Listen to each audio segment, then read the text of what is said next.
Police को लगातार दूसरे दिन एक बड़ी सफलता हाथ लगी है। कल भी 2 अपराधी जो 25,000 के अपराधी थे वो पकड़े गए थे। आज भी 2 25,000 के जो अपराधी हैं वो पकड़े गए। हमारे साथ में पुलिस अधीक्षक दुर्गेश कुमार मौजूद हैं। हम पता करते हैं सर किस तरीके से ये अपराधों को अपराध करते थे। सर, जो अपराधी पकड़े गए हैं ये किस तरीके से अपराधों को अंजाम देते थे और कैसे इनकी पकड़ की गई है? ये डकोर थाना क्षेत्र हमारा खनन का क्षेत्र है। वहाँ जो वैध गतिविधियाँ हैं खनन की, बालू खनन की, वो संचालित होती हैं। जो हमारे वैध पट्टाधारक हैं उनको ये 5 का गैंग था जिनका सरगना ये रंजीत है। ये लोग भय में डालकर उनसे अवैध धन उगाही करते थे। वरिष्ठ अधिकारियों द्वारा इस पर अंकुश लगाने के हमें निर्देश दिए गए थे, जिसके क्रम में जांच के बाद ये तथ्य प्रकाश में आया कि गैंग काम कर रही है और डरा धमका कर पट्टाधारकों से वसूली कर रही है। समय समय पर जब भी इनके द्वारा इस तरीके का प्रयास किया गया, अपराध किया गया, अभियोग पंजीकृत किया गया और पूरी तरीके से इस गैंग को नेस्तनाबूद करने के लिए इनके विरुद्ध पिछले माह में गैंगस्टर एक्ट के अंतर्गत अभियोग पंजीकृत कराया गया था। कुल 5 अपराधियों के विरुद्ध 2 को तत्काल गिरफ्तारी की गई थी, 3 फरार थे। इन तीनों के ऊपर 25,000 रुपये का इनकी गिरफ्तारी पर पुरस्कार घोषित किया गया था। कल रात्रि में चेकिंग के दौरान इसमें से 2 अपराधी महेश यादव और रंजीत यादव, इनकी गिरफ्तारी की गई है, जिनके ऊपर 25,000 रुपये का इनाम घोषित था। जालौन पुलिस कटिबद्ध है कि जो पहले जो गतिविधि थी उन पे लगभग अधिकांश पे अंकुश लग चुका है। जो थोड़ी बहुत भी गतिविधियाँ शेष हैं उसको हम सभी दृढ़ प्रतिज्ञ हैं कि उसको हम समाप्त करेंगे और जो भी व्यापार है हमारा वो बिल्कुल भयमुक्त वातावरण में अच्छे से संचालित हो। ये हमारा मोटिव है, यही हमारा उद्देश्य है, जिसके लिए हम लोग काम कर रहे हैं। सर, किस तरीके से ये लोग खदान वालों को धमकाते थे? इनके कई एक तरीके, जैसे इनकी गाड़ियां जा रही हैं उनको डिस्टर्ब करते थे, रोकते थे। इनके खदान मालिकों के खदान पे पहुंच के ये परेशानियां उत्पन्न करते थे, धमकी देना।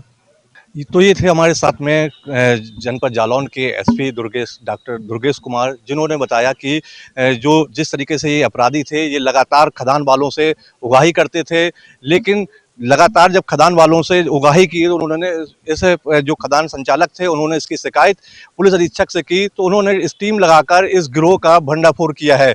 जालौन से JK 24/7 के लिए अरुण सिंगर की रिपोर्ट। आई बाढ़ से कई चंदौली जनपद के करीब 25 गांव बाढ़ की पूरी तरह चपेट में है। आपको बता दें कि अभी हमारी मौजूदगी चंदौली जनपद के बबरी इलाके के भटपुरवा गांव में है। आपको बता दें कि यहाँ पे कई गांव जो है बाढ़ की चपेट में है और पूरी तरह से जलमग्न हो गए हैं। आने जाने के रास्ते नहीं है। SDRF की टीम यहाँ पे मौजूद है। मेडिकल दवाएं उपलब्ध कराई जा रही है। खाने पीने के लिए ग्रामीणों को राशन पहुँचाया जा रहा है। वही बात करें तो अभी तक बाढ़ का आलम बना हुआ है। अब आपको दिखाना चाहेंगे कि पूरा गांव पूरा बाढ़ की चपेट में है और वहीं पे इनके लिए SDRF की टीम और जिले के अधिकारी लगातार भ्रमण कर रहे हैं और उनको राशन पहुंचाने की और लंच पैकेट और जो ग्रामीण जो है फंसे हुए हैं उनको निकाल के बाढ़ चौकी पे पहुंचाया जा रहा है। अभी हमारी मौजूदगी भटपुरवा गांव में है। अब भटपुरवा गांव के कुछ ग्रामीण हैं, इनसे आके बात करेंगे। क्या नाम है बाबा? श्याम बिहारी। कहाँ के रहने वाले हैं? गुम्मा के रहने वाले हैं। हाँ। आप लोग यहाँ पे खड़े हैं, क्या है पूरा? एकदम बड़ा परेशानी है, दिक्कत है। क्या दिक्कत है? तू घर चल के आप देख ले। हाँ, एकदम चल के लेके झूठ ना बोलते जो जौन दिक्कत है तो तू अपन लिखा और भेजा। हाँ हाँ, ये ना कहे करे जो हमार नहीं गए जा नहीं देख ले जा। आप लोगों को अधिकारी वाले जे देख ले जा। अधिकारी पहुँचे थे आपके यहाँ? नहीं, एको दिन नहीं। हाँ, एक दिन नहीं। खाने पीने की सामग्री पहुँचा? खाने पीने की सामग्री पहुँचा रहे हैं, ठीक है, लेकिन रह गए सवाल जो समस्या है तो वो तो खाते हैं एक दिन 2 दिन खाने से मर जाएंगे नहीं, लेकिन रह गए सवाल जो परेशानियां हम लोगों को चल के देख लीजिए। हाँ, क्या परेशानियाँ हैं? अरे घर से एकदम बैठ जाला, वो हमारे मोरे जब इतना पानी हेल कर निकालत पड़ जाए सर समा। हम रोड पर हैं। रोड पे है? हाँ, तो अधिकारी गए थे कि नहीं? नहीं हाँ? नहीं गए, कोई अधिकारी नहीं गया? नहीं। अधिकारी तो कह रहे हैं कि हम गांव में जा अरे रहे हैं। अंधेरा हम रात दिन हम जगले पर अभी ले, हम अभी ले जाग रहे हैं, रात भर जाके हैं। खाना पीना मिला है? पूछते हाँ, हैं। खाना मिला है। मिला है? हाँ, और दवा मिल रहा है? हाँ, दवा ले के लिए। आइए हम जानते हैं, क्या नाम है भैया? लालचंद, कहाँ के रहने वाले? गुम्मा। गुम्मा। आप लोग यहाँ पे आज मौजूद हैं, इतनी बाढ़ है, क्या सुविधाएं मिल रही है गवर्नमेंट द्वारा? गवर्नमेंट से मिला तो वह थोड़ा था। कुछ ग्रामीणों का प्रशासन से नाराजगी भी है। आपको बता दें कि ये कह रहे हैं कि हम लोग के घर तक प्रशासन नहीं पहुंच पा रही है और रोड पे ही सर्वे और जो भी देना है रोड से ही अपनी चली जा रही है। चंदौली से JK24 के लिए जयशंकर तिवारी। राजस्थान और मध्य प्रदेश से लगातार पानी छोड़े जाने के बाद से हमीरपुर जिले की यमुना और बेतवा नदी दोनों उफान पे हैं। मैं इस वक्त मौजूद हूं बेतवा तटबंध में। मेरे पीछे देख सकते हैं ये बेतवा नदी है, जिस तरीके से पूरी तरीके से बाढ़ की चपेट में चल रही है और पानी से लबालब में चल रही है। क्योंकि ये बेतवा नदी पे मध्य प्रदेश का पानी आता है, वहीं अगर यमुना नदी की बात की जाए तो यमुना नदी पे राजस्थान के धौल और हथनी कुंड का पानी आता है, जिसके चलते उसमें भी बाढ़ जैसे हालात उपरी इलाके में चल रहे हैं। वहीं अगर हमीरपुर की बात की जाए तो हमीरपुर में यमुना नदी खतरे के निशान से अभी 2 मीटर नीचे, लेकिन कहीं ना कहीं लगातार जिस तरीके जल स्तर बढ़ रहा है और जिला प्रशासन का मानना है कि हमीरपुर की यमुना नदी खतरे के निशान को पार करेगी। हाल ही में अगर बात की जाए तो विगत जुलाई माह में ही हमीरपुर जनपद में बाढ़ आई थी, जिससे यहाँ के हालात काफी खराब हुए थे। और एक बार फिर जिस तरीके से यमुना और बेतवा नदियों को लगातार जल स्तर बढ़ रहा है, उससे यहाँ पे बाढ़ जैसे हालात तो भी है नहीं, लेकिन अगर इसी तरीके जल स्तर में बढ़ोतरी होती रही तो बाढ़ जैसे हालात देखने को मिलेंगे और यहाँ एक बार फिर लोगों को यहाँ से पलायन कर उचित ऊंचे स्थानों पर जाने के लिए मजबूर होना पड़ेगा। हमारे साथ कुछ लोग हैं, उनसे जानते हैं कि जिस तरीके से जल स्तर बढ़ रहा है उससे आप लोगों को क्या दिक्कतें समझ में आ रही है। अगर बाढ़ आती है तो फिर क्या दिक्कतें होंगी आप लोगों को? दिक्कतें भाई साहब ये होती हैं, जैसे जानवर है, हम बाढ़ से लाएंगे उधर से तो ये साधन पुल में है तो साधन बराबर चलता रहता है। हम जाते हैं डिग्री कॉलेज में, वहीं रहते हैं, भैंस अपनी जानवर वहीं बांधते हैं, जाके भूसा पानी को सब लेके जाते हैं। कुछ हमें वहाँ कुछ मदद भी मिलती है गवर्नमेंट से कि खाना पीना की कोई दिक्कत नहीं होती है। तो मतलब यही यहाँ समस्या आती है कि मतलब जानवर लेके वहाँ भागो, रात में रुको, मच्छर अच्छर हर चीज गंदगी हर चीज झेलना पड़ता है। बाढ़ आने में काफी समस्याएं होती हैं। जिस तरीके से यमुना और बेतवा नदी का जल स्तर लगातार बढ़ रहा है, लग रहा है कि जैसे बाढ़ आएगी तो दोबारा फिर घर छोड़ के जाना पड़ेगा। दोबारा फिर हमको घर छोड़ना पड़ेगा, जानवर आनवर लेके फिर हमको डिग्री कॉलेज ही जाना पड़ेगा। समझ ये दिखा रहा है कि दोबारा बाढ़ आएगी, क्योंकि अभी 2-2.5 मीटर बकाया है उससे क्या कहते हैं खतरे के निशान से। अब 2-2.5 मीटर आ जाएगी तो हमारा फिर पूरा हाथ डूब जाएगा, हमारे किसान लोग फिर कहीं ना कहीं जिस तरीके से दोनों नदियों का जल स्तर बढ़ रहा है तो उससे ग्रामीणों को ये लग रहा है कि अगर दोबारा बाढ़ आती है तो उनको खासी दिक्कतों का सामना करना पड़ेगा। वहीं अगर हमीरपुर जिला मुख्यालय के निचले इलाकों की बात की जाए तो लगभग 1 दर्जन से अधिक ऐसे गांव पड़ते हैं जहां पर ये दोनों नदियों का जलस्तर घरों में घुसता है और वो जलमग्न करके उनको घर छोड़ने पर मजबूर कर देती है नदियां और वो सुरक्षित स्थानों पर जाने के लिए मजबूर होते हैं। साथ ही अगर बाढ़ के साथ की बात की जाए तो अभी हाल ही में जो बाढ़ आई थी उससे किसानों की सैकड़ों हेक्टेयर फसल को पूरी तरीके जमींदोस्त कर दिया था और किसानों के खाने के भी लाले पड़े। ऐसे में अगर इन दोनों नदियों का जलस्तर इसी तरीके बढ़ता रहा तो यहाँ पर बाढ़ जैसे हालात एक बार फिर देखने को मिलेंगे। मुकेश कुमार, JK24x7 हमीरपुर। उत्तर प्रदेश के जनपद बुलंदशहर में रविवार की रात्रि समय करीब 2:15 बजे एक भीषण सड़क हादसा देखने को मिला है। इस भीषण सड़क हादसे में करीब 9 लोग काल के गाल में समा गए। आपको बता दें कि कासगंज के सोरो थाना क्षेत्र से राजस्थान के जहारवीर बाबा के दर्शन करने के लिए कुछ लोग ट्रैक्टर ट्रॉली में सवार होकर दर्शन करने के लिए जा रहे थे। जैसे ही उनका ट्रैक्टर और जो ट्रॉली थी अलीगढ़ के बॉर्डर को पार करते हुए अरनिया थाना क्षेत्र में प्रवेश किया, उसी दौरान पीछे से तेज रफ्तार आ रहे कैंटर ने जोरदार टक्कर मार दी।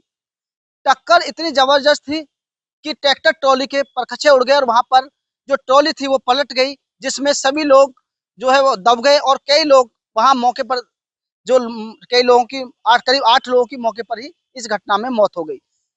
जिसके बाद जो आसपास के लोग थे वहां पर पहुंचे और उन्होंने स्थानीय प्रशासन को सूचना दी, जिसकी सूचना मिलने के बाद तत्काल डीएम और एसएसपी घटनास्थल पर पहुंचे और उन्होंने जो घायल थे उनको वहां से जो अस्पताल में भिजवाया और जो लोग गंभीर रूप से घायल हुए थे उनको भी स्थानीय जो आसपास के सीएचसी थे वहां पर भर्ती कराया गया और जो गंभीर रूप से घायल थे उनको कैलाश हॉस्पिटल में भर्ती कराया गया और जो उस घटना में जिन लोगों की मौत हो गई थी उनके शवों को पंचनामे के लिए जिला अस्पताल भिजवाया गया था।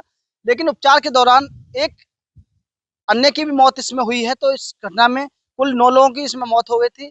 इस पूरे मामले को देखते हुए मेरठ के जो कमिश्नर हैं और आईजी वो भी मौके पर पहुंचे और उन्होंने जो घायल हैं उनका हालचाल जाना है और साथ ही साथ जो स्वास्थ्य विभाग के अधिकारी हैं और जो अस्पताल है वहां पर पहुंच के उनसे बातचीत की है और उन्होंने हर संभव मदद का आश्वासन दिया है और बेहतर इलाज के लिए उन्होंने दिशा निर्देश दिए हैं। आपको बता दें कि इस घटना को लेकर पूरे क्षेत्र में हाहाकार मचा हुआ था और चारों तरफ चीख पुकारें जो मची हुई थी। इस पूरे मामले को देखते हुए उत्तर प्रदेश के मुखिया योगी आदित्यनाथ ने भी इस घटना का संज्ञान लिया है और इस घटना में मरने वाले लोगों के लिए 5 लाख रुपए की आर्थिक सहायता का ऐलान किया है। साथ ही साथ जो गंभीर रूप से घायल हैं उनके लिए 2 लाख रुपए की आर्थिक सहायता का ऐलान सूबे के मुखिया योगी आदित्यनाथ की तरफ से किया गया है और जो घायल हैं उनका जो पूरा खर्चा है वो सरकार वहन करेगी। ये निर्देश उत्तर प्रदेश शासन की ओर से दिए गए हैं। आपको बता दें कि इस घटना के बाद से लगातार जो परिजन हैं और जो परिवार के जो गांव में जो लोग हैं वहां पर पूरी तरीके से कोहराम मचा हुआ है। कई घरों के इस घटना में चिराग भी बुझ गए हैं और परिवार वालों का रो रो कर बुरा हाल है। बुलंदशहर से JK24/7 न्यूज के लिए परवेंद्र लोधी। ये रोड के माध्यम से दिखा देता हूँ, ये विकास का ये तस्वीरें हैं। ये देखिए जिस तरह से देखा जा कितनी कष्ट हो रहे होंगे इनको चलने में, ये तस्वीरें बताएंगी। लेकिन JK24 आपको ये यूपी स्पेशल रिपोर्ट्स हम आपको दिखा रहे हैं। देखिए ये इसी तरह से करीब 4 किलोमीटर ये लंबी सड़क है और 4 किलोमीटर ये लंबी सड़क किस तरह का है हम आपको अपनी ये जिस तरह से है देखिए 500 मीटर इसी तरह से पूरे पत्थर बिछाए गए हैं। ये पत्थर जो लगा हुआ है हम अपने कैमरा पर्सन से बोलेंगे जरा दिखाइए उन पत्थरों को, जिस तरह से लोग आ रहे हैं, किस तरह से कितनी समस्याएं हैं और कितने लोगों को परेशानियां हो रही हैं, इसका सामना करना पड़ रहा है। इन गांव वालों से सुन लेंगे। लेकिन सबसे पहले बताएं कि जिस तरह से देखा जाए तो ना ही सांसद जी यहाँ पे हैं और ना ही विधायक जी कभी देखने आते हैं। बात तो यहाँ रही कि जिस तरह से कहा जाए कि विधायक और ना सांसद और प्लस अगर देखा जाए तो यहाँ पर ना कोई बड़े अधिकारियों के भी नज़र नहीं पड़ते हैं। भले ही यहाँ से वो गाड़ी स्पीड में निकाल दें या निकलते धीरे धीरे निकलते हुए चले जाएं, लेकिन इसका तनिक भी उन लोग को ख्याल नजर नहीं आता है। लेकिन यूपी स्पेशल की रिपोर्ट्स में हम आपको दिखा दूं कि जिस तरह से ये गाजीपुर का जमनिया से नक्सर की ओर सड़क जाता है, ये मुख्य मार्ग है। लेकिन उस मुख्य मार्ग में बड़े बड़े रोडों से लोग परेशान हैं। लोग इस तरह से हम बताऊं कि जिस तरह से देखा जाए तो यहाँ पे एक्सीडेंट के भी हालात देखने को मिलते हैं। बरसात का समय है, यहाँ पे इस बरसात के मौसम में कभी पैर हाथ भी टूटते हुए नज़र हमने देखा है, आया हुआ है। लेकिन ये देखने को मिलेगा कि इस तरह से लोग आखिरकार, ये सवाल है कि आखिरकार कब तक इसी तरह से चलेगा, ये जवाब नहीं मिलता। ये लोग इसी तरह से 4 साल ऐसे ही झेलते झेलते थक गए हैं, लेकिन इसकी जवाब कौन देगा, ये कौन इसका जिम्मेदार है, अब तक कोई पता नहीं चला है। लेकिन इस बीच में हमारे बीच यहाँ के गांव के लोग हैं, यहाँ पे लोग आते जाते हैं, उनसे बातचीत। क्या नाम है चाचा आपका? राम प्रवेश जी, ये बताइए कि सड़क कितनी खराब है? बहुत खराब है साहब, बहुत खराब है। जब बारिश होता है मोटरसाइकिल फिसल जाती है, किसी का पैर टूट जाता है, किसी का हाथ टूट जाता है, बहुत सारी समस्या है। अच्छा राम प्रवेश जी, ये बताइए कि आप लोग कैसे झेलते हैं इसको इतना? अरे साहब क्या करें, जब सरकार सुनी नहीं रही है, किसी तरह मुसीबत से अपना आते हैं जाते हैं। इसमें गाड़ी कई बार पलट गई हमारी भी, कभी टेम्पू पलट जाता है, कभी सवारी भरी हुई पलट जाती है। ये मुख्य मार्ग है लेकिन सबसे पहले बताऊं कि जिस तरह से अगर देखा जाए तो ये जमनिया मुख्य मार्ग से अगर हम जाते हैं तो ये तस्वीरें बड़ी हो जाती हैं। लेकिन देखने को यही होता है कि सरकार भाजपा की लेकिन यहाँ पे 7 सीट यहाँ पर है सपा के, लेकिन सपा के सीट पर जो यहाँ पे काबिज हैं आप यहाँ के। गाजीपुर से विकास शर्मा, यूपी स्पेशल के लिए। कुशीनगर में अन्नदाता को खाद के लिए महाभारत लड़नी पड़ रही है। कुछ ऐसा मामला ही आपको हम बता रहे हैं। पूरा मामला कुशीनगर के रामकोला थाना क्षेत्र के कुसमाहा गांव का है, जहां खाद के लिए लाइन में लगे 2 किसानों में किसी बात को लेकर कहासुनी हुई। कहासुनी इतनी बढ़ी कि लात जूते चल पड़े वहां। वहीं अगल बगल के लोगों ने किसी तरह से मामले को शांत कराया। हालांकि किसी ने इसका वीडियो बनाया और सोशल मीडिया पर वायरल कर दिया, जहां पे वीडियो तेज़ी से वायरल हो रहा है। कुशीनगर में ऐसे तस्वीरें काफ़ी देखने को मिली, कहीं चक्का जाम, कहीं मारपीट, तो कहीं कालाबाजारी। इसी को लेकर कृषि मंत्री सूर्य प्रताप शाही ने भी कुशीनगर में कई दुकानें जांच की थी और कई पे कार्रवाई भी हुई थी, लेकिन कहीं न कहीं अभी भी यूरिया खाद के लिए किसान यहाँ लाइन में खड़े होकर एक एक बोरी के लिए तरस रहे हैं। अब देखना होगा कि यह समाधान कब तक होता है। Sunil Yadav, JK news, Kushinagar. कासगंज के सोरोंजी थाना इलाके के 2 गांव रफातपुर और मिल्कनिया के श्रद्धालु ट्रैक्टर ट्राली में सवार होकर, जिनकी संख्या लगभग 60 से 61 थी, राजस्थान के गोगामेड़ी बाबा जहारवीर के दर्शन करने जा रहे थे। जब ये लोग रात्रि में करीब 2:30 बजे अलीगढ़ और बुलंदशहर बॉर्डर पर बुलंदशहर जिले के अरनिया थाना क्षेत्र में गुजर रहे थे, तभी पीछे से तेज रफ्तार कंटेनर ने इनकी ट्रैक्टर ट्राली को टक्कर मार दी।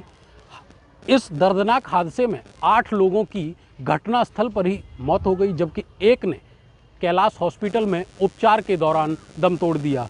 इस प्रकार कुल 9 लोग इस दर्दनाक हादसे में मृत हुए हैं और लगभग 43 गंभीर घायलों में से 10 का बुलंदशहर के जिला अस्पताल, 10 का अलीगढ़ मेडिकल कॉलेज और 23 का कैलाश अस्पताल में इलाज चल रहा है।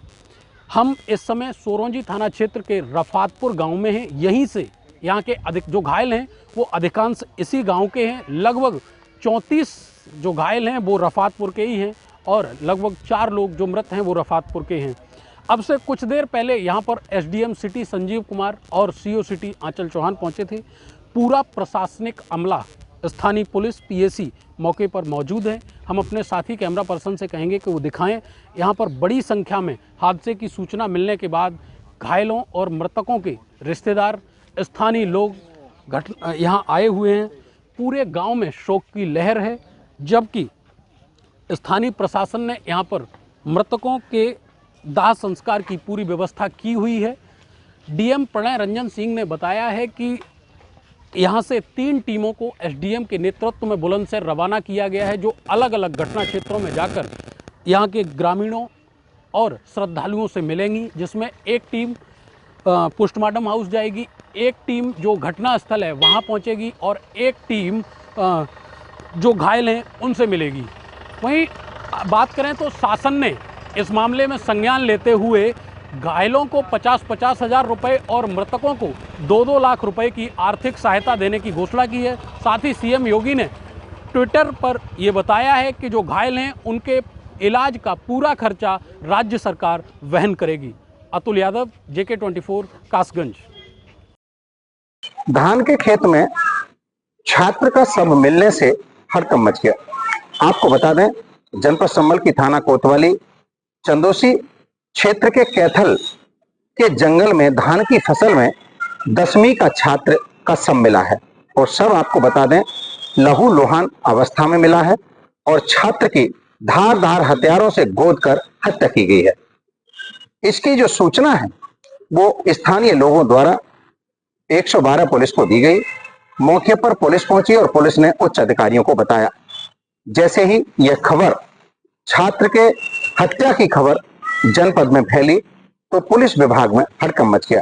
आपको बता दें, जनपद संभल के SP Krishna Kumar Bishnoi, additional SP, क्षेत्रा अधिकारी अनुज चौधरी और वहां के थाना प्रभारी सहित भारी पुलिस फोर्स मौके पर पहुंचा और मौके पर पहुंचकर छात्र की शिनाख्त में जुट गया। छात्र की जो शनाख्त है वो 16 वर्षीय छात्र सुमित के रूप में हुई। आपको बता दें, स्थानीय लोगों ने बताया कि सुमित जो है वो अकेला था और सुमित के माता पिता की पहले ही मृत्यु हो चुकी है, लेकिन इसके बाद अब छात्र की भी मौत से कहीं ना कहीं क्षेत्र में एक छात्र की मौत चर्चा का विषय बन गया है। हालांकि आपको बता दें कि 4 टीमें गठित की गई हैं और एसपी ने यह बताया है कि छात्र की हत्या की गई है। प्रथम दृष्टया उसकी धारदार हथियारों से हमला किया गया, उसको घायल किया गया, जिसके बाद उसकी मौत हुई है और उसकी हत्या के बाद जो आरोपी हैं, हत्यारोपी हैं, उन्होंने सबको धान के खेत में फेंक दिया।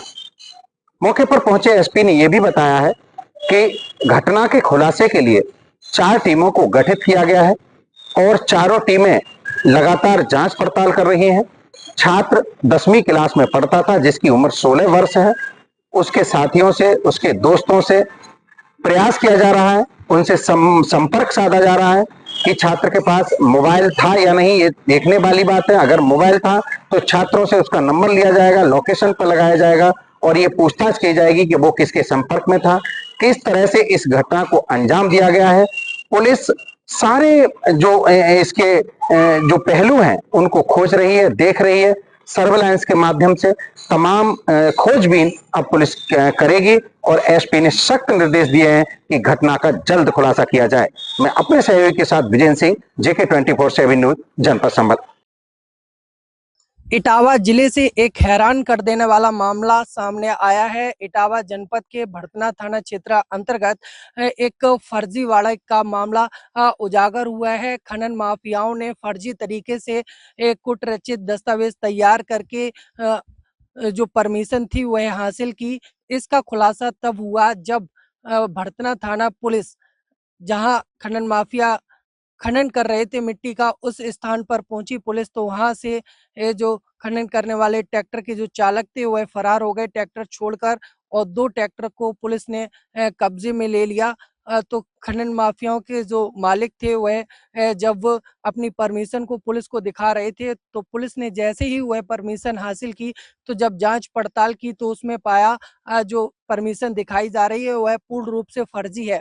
फर्जी इस तरह जानकारी मिली कि जो खेत मालिक थे उनकी मृत्यु लगभग 4 से 5 माह पूर्व बताई जा रही कि हो चुकी थी, और जो परमिशन थी वो 17 अगस्त की थी। तो 17 अगस्त में उनके पूरी तरीके से जो हस्ताक्षर थे वह फर्जी साबित हुए। तो इस तरह पुलिस ने 2 ट्रैक्टर खनन करते हुए मौके से पकड़ लिए, जिनको जेसीबी से खिंचवाकर थाने ले जाया गया। थाने में पुलिस ने दोनों ट्रैक्टरों को सील कर दिया है और खनन अधिकारी सहित परिवहन विभाग को सूचना दी। जिस तरीके से अभी भी इस पूरे मामले में जांच पड़ताल चल रही है, खनन अधिकारी प्रदीप राज का कहना है कि इस पूरे मामले में किस तरीके से ये जो परमिशन है वह तैयार की गई, उसकी जांच की जा रही, क्योंकि ये जो परमिशन थी वह ऑनलाइन प्राप्त की गई थी। पूरे मामले में खनन अधिकारी भी जांच करने में जुटे हुए हैं। पुलिस भी पूरे मामले को लेकर कहीं न कहीं जांच करती हुई नजर आ रही है। जो खेत मालिक थे उनके पुत्र को जो जिनकी मृत्यु हो चुकी थी उनके डेथ सर्टिफिकेट को मंगाया है। जांच डेथ सर्टिफिकेट के आधार पर की जा रही हो सकता है। इसमें जिस तरीके से ये जो खनन माफियाओं ने कुटरचित दस्तावेज तैयार करके जो परमिशन ली है उस पे बड़ी कार्रवाई अधिकारियों के द्वारा की जा सकती है।